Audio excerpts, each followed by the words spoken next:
2% के जर्नैल की जुर्रत है ये वो बात कर सके किसी लीडर के बारे में। मतलब 2% के जर्नैल जो रिटायर होने के बाद जिनकी कोई औकात नहीं रह जाती। दुश्मन ने हम पे हमला कर दिया, बदतरीन दुश्मन ने। और कौन है दुश्मन, नाम तो लो उसका। कोर कमांडर कॉन्फ्रेंस के एलामिये में मुझे कोई दिखा दे मोदी का नाम लिखा गया, और ये मोदी का नाम नहीं ले सकते। अच्छा, हाँ, इंडिया के हालात अंदरूनी जो भी होंगे वो अभी भी इंटरनेशनल कम्युनिटी की डार्लिंग है। बदकिस्मती हमारी ये है कि हम डार्लिंग नहीं है, वो अभी भी डार्लिंग है।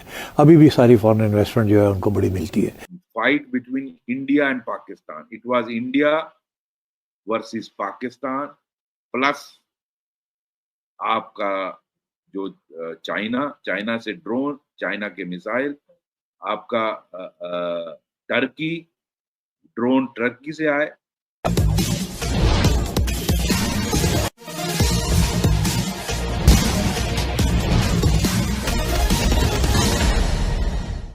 दो टके के जर्नैल की जुर्रत है ये वो बात कर सके किसी लीडर के बारे में।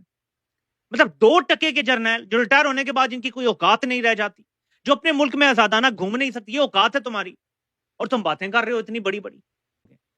जब तक इक्तदार एंजॉय करोगे, जब तक इलेक्शन चोरी करोगे, जब तक अदालतों को अपना गुलाम बना के रखोगे। बयानियां देखो ना जरा, फौज अगर ये खत्म, कौन कह रहा है फौज खत्म हो जाए? हम कह रहे हैं फौज इंसान बन जाए, ये जानवरों वाले रवैये छोड़ दे कि जिसकी गाड़ी उलट देंगे, फलां को खत्म कर देंगे। यार इंसान हो तुम लोग। मोदी के बारे में तो ये बात करते हुए तुम्हारी मुंह में आ जाती है। मोदी के बारे में कोई बात नहीं हो रही। दुश्मन ने हम पे हमला कर दिया, बदतरीन दुश्मन ने। और कौन है दुश्मन, नाम तो लो उसका। कोर कमांडर कॉन्फ्रेंस के एलामिये में मुझे कोई दिखा दे मोदी का नाम लिखा गया, और ये मोदी का नाम नहीं ले सकते। आते हैं बड़े पन्ने खान, इमरान खान पे रेड लाइन लगा, तो मोदी पे रेड लाइन तो लगा के दिखा दो। जो लोग मोदी पे रेड लाइन नहीं लगा सकते, जुर्रत नहीं कर सकता, जुर्रत करो थोड़ी सी। बताओ कि हाँ मोदी है इस सारी साजिश के पीछे। बताओ कि मोदी ने ये काम किया, नाम लो उसका। डर रहे हैं, कंपे टांग रही हैं, माथे पे पसीने। मोदी का नाम ले लिया तो आलमी ताकतें नाराज हो जाएंगी। तो ये आलमी ताकतों के सामने ना खड़े हो सकते हैं, ना मोदी का नाम ले सकते हैं। मैं कह रहा हूं जी, आज DGISPR ट्वीट कर दे, मैं लाइक भी करूंगा, रीट्वीट भी करूंगा, और उसकी तारीफ में वीडियो भी करूंगा। ट्वीट करे एक्स पे और कहे कि नरेंद्र मोदी RSS का लाइफ लॉन्ग मेंबर है, ये हिटलर का फॉलोअर है, ये नाटसी जर्मनी का जो नजरिया था उसको फॉलो करता है, ये उस पर बिलीव करता है, ये रेशल सुपीरियरिटी पे बिलीव करता है, और इसके होते हुए कभी भी खित्ते में अमन नहीं आ सकता। ये ट्वीट कर दें, मैं आपके साथ खड़ा हूंगा। करो ना जुर्रत, बोलो ना, बस इतनी सी थी। तो ये इनकी औकात है मेरे पाकिस्तानी, जो मैं आपको बता रहा हूं, जो यहाँ पे रेड लाइनें लगाते, औकात टोटल ये है। तीसरा मुल्क तस्फिया करा सकता है, जैसे 1971 के बाद हमने देखा कि जुल्फिकार अली भुट्टो साहब रशिया गए थे कि मुआहदा करा दें इंडिया के साथ। फिर 2001 में हमने देखा अमेरिका का किरदार रहा। कारगिल के इंसिडेंट का आपने अभी तस्करा किया। तो अभी इस सिचुएशन में कोई मुल्क इस पोजीशन में है जो टेंशंस कम करवाए? नहीं, मेरा नहीं ख्याल। उसकी वजह यह है कि इंडिया चाहता ही नहीं है कि टेंशंस कम हों। हम चाहते हैं कि टेंशंस कम हों, इंडिया नहीं चाहता कि टेंशंस कम हो। वो समझते हैं कि हम इस वक्त बड़े कमज़ोर मुल्क बन चुके हैं, हमारे एक बड़ा ख़तरनाक दौर से दूर रहे हैं। अंदरूनी हालात भी अच्छे नहीं हैं, लड़ाई झगड़े चल रहे हैं, हमारे यहाँ भी तो मसले बने हुए हैं ना, और ऊपर से आइसोलेट भी हुए हुए हैं। अमेरिका उस तरीके से जप्फी नहीं डाले हुए हमें, और इकॉनमी जो है वो भी ऐसे ऐसे हो रही है, और ईरान और अफगानिस्तान के साथ तल्लुकात इतने अच्छे नहीं हैं, एंड सो ऑन। लेकिन भारत के भी तो अंदरूनी हालात इतने बेहतर नहीं है, और बांग्लादेश के साथ उसने देखें उसका मामलात किस तरह बिगड़े, खारिजा सतह पर भी वो अकेला होता जा रहा है। नहीं हो रहा। अच्छा, हाँ, इंडिया के हालात अंदरूनी जो भी होंगे वो अभी भी इंटरनेशनल कम्युनिटी की डार्लिंग है। बदकिस्मती हमारी ये है कि हम डार्लिंग नहीं है, वो अभी भी डार्लिंग है। अभी भी सारी फॉरेन इन्वेस्टमेंट जो है उनको बड़ी मिलती है। अभी भी अरब वर्ल्ड जो है वो इंडिया को सपोर्ट करता है। अभी सऊदी अरेबिया ने और UAE वालों ने billions of dollars of investment in India की है। तो इंडिया बिल्कुल आइसोलेटेड नहीं है, हम थोड़े से आइसोलेटेड। तो बांग्लादेश के साथ जो मामला हुए, कोई नहीं, छोटी सी चीज है उनके लिए, उसके लिए international community is not interested in that. हाँ, और फिर ये कि क्योंकि बांग्लादेश और पाकिस्तान के साथ मिलकर चाइना के साथ एक महाज बना रहा है, तो इंटरनेशनल कम्युनिटी को तो ये बात नहीं पसंद आएगी, बिकॉज वो तो चाहते थे कि इंडिया का डोमिनेंस हो इस एरिया में और चाइना की डोमिनेंस ना हो, मगर अब चाइना की डोमिनेंस होनी शुरू होगी। तो इसलिए I don't think that is of consequence. तो इंडिया अंदर जो भी हालात है, अभी भी वो बीजेपी का सपोर्ट है, अभी भी उन्होंने कंट्रोल में रखा हुआ है सब कुछ। ऑपोजिशन कमजोर है, और Narendra Modi solid from the local point of view.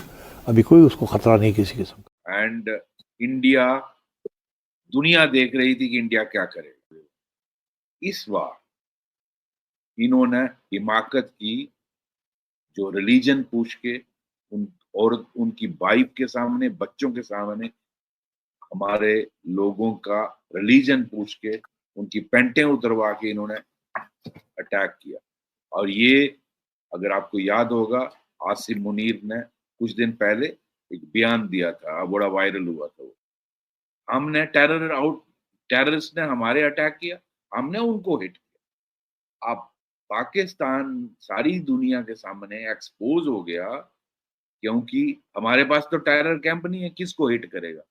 इन्होंने वापस रिटेलिएट किया और यहाँ आपका वो आएगा जो ड्रोन्स थे, swarm of drones, and we witnessed it in Jammu.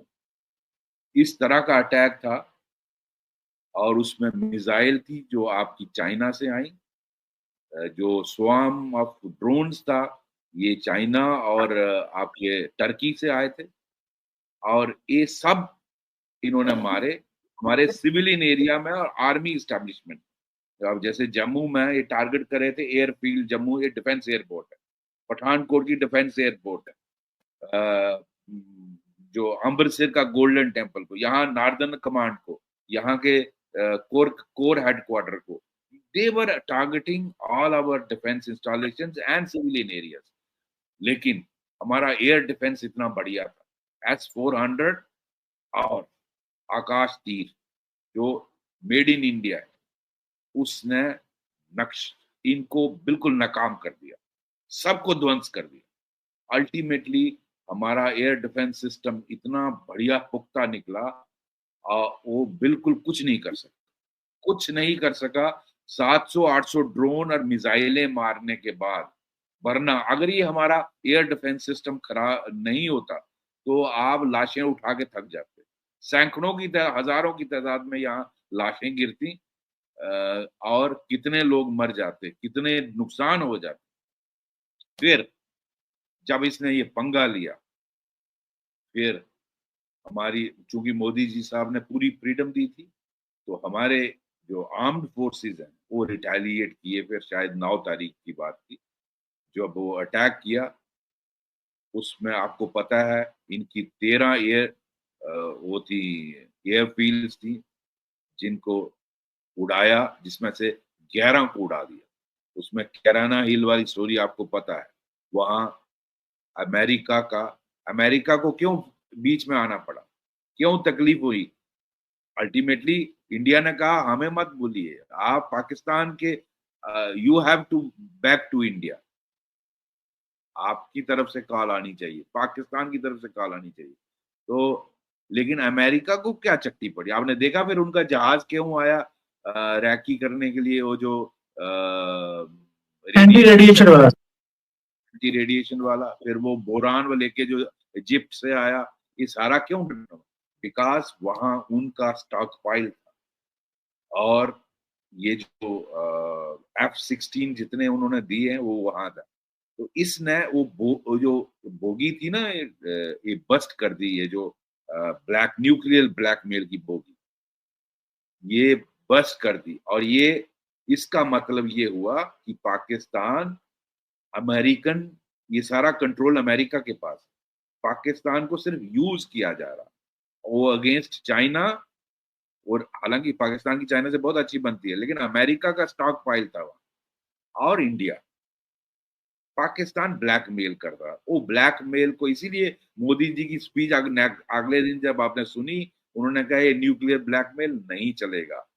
तो अमेरिका, इसलिए मैं कहता हूं this was not an attack fight between India and Pakistan, it was India versus Pakistan plus आपका जो चाइना से ड्रोन, चाइना के मिसाइल, आपका टर्की, ड्रोन टर्की से आए। टर्की ने ओपनली सब, इस टर्की की सबसे पहले मदद करने के लिए मोदी जी ने रिलीफ भेजा जब वहां अर्थक्वेक आया। उस टर्की की हरामजदगी देखिए, उसने इंडिया के खिलाफ ये हमारे लोगों को मारने के लिए, इसीलिए पूरे भारत में एक मूवमेंट बनेगी कि बाइकॉट टर्की। और करोड़ों रुपए का नुकसान। आप अगर हमसे जुड़ा रहना चाहते हैं तो कृपया मेरे चैनल को सब्सक्राइब करें तथा बेल आइकन भी दबा दें ताकि नई वीडियो की जानकारी तुरंत आप तक पहुंच जाए। धन्यवाद। जय हिंद।